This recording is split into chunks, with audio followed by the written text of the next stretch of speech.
Bonjour. Alors aujourd'hui, on va vous montrer une nouvelle fonctionnalité du Binote dans les fonctions internes du Binote, mais pour que les voyants qui regardent la vidéo en même temps puissent suivre ce qui se passe sur le braille, on l'a également connecté sur un PC de manière à ce que l'écran puisse reproduire ce que moi j'ai sur la plage braille.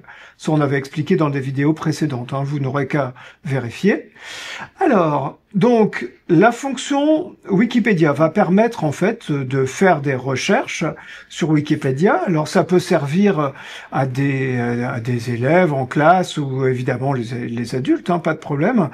Donc, ce qu'il faut dans le Binote, c'est que vous ayez la fonction Wikipédia qui soit mise dans le menu principal. Ça, on avait expliqué également comment personnaliser notre menu principal. Donc là, par exemple, dans mon menu principal, je vois NVDA comme 15. Moi, je suis connecté à NVDA. Limite, pour cette vidéo, c'était pas nécessaire. Après, je suis connecté à BView. On a dit que c'est lui qui permettrait aux voyants de suivre ce qui se passe sur le braille. Puis, il me permet d'accéder à l'explorateur. Préférence, c'est tous les paramètres. J'avance. Et après, dans mon menu, je vois Wikipédia.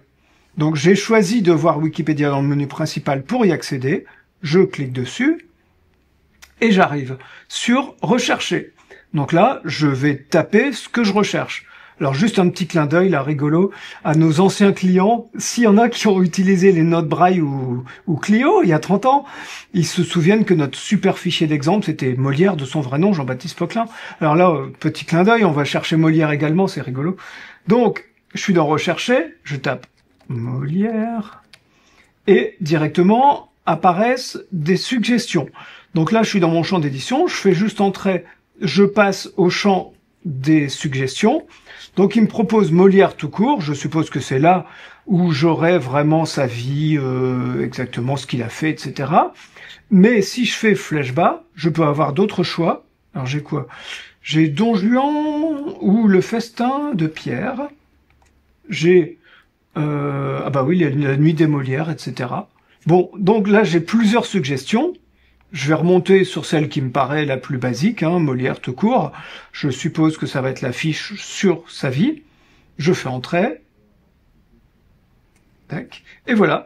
J'arrive en fait exactement comme si j'étais dans un traitement de texte, avec le contenu textuel. Donc Jean-Baptiste Poquelin, dit Molière, baptisé le 15 janvier 1622. Bon bref. Donc là, j'ai toute ma fiche Wikipédia. Et je suis comme si j'étais dans un traitement de texte, c'est-à-dire que je peux éventuellement sélectionner soit des parties, soit la totalité, pour pouvoir le mettre dans un fichier si je veux le conserver.